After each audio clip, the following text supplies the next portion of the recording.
নারীদের উপর নির্যাতন ধর্ষণের ঘটনায় উত্তাল সারা দেশ।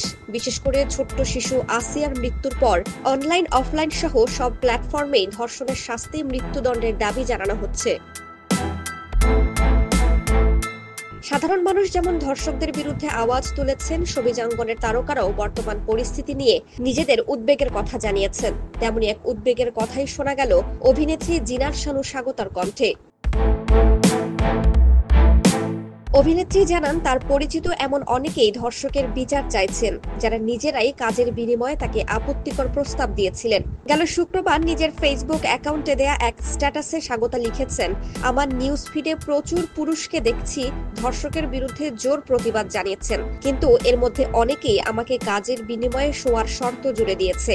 রাজি হয়নি বলে চিরতরে কাজের সুযোগও বন্ধ করে দিয়েছে। এখন প্রশ্ন হচ্ছে, তারাও কি ধর্ষক নয়?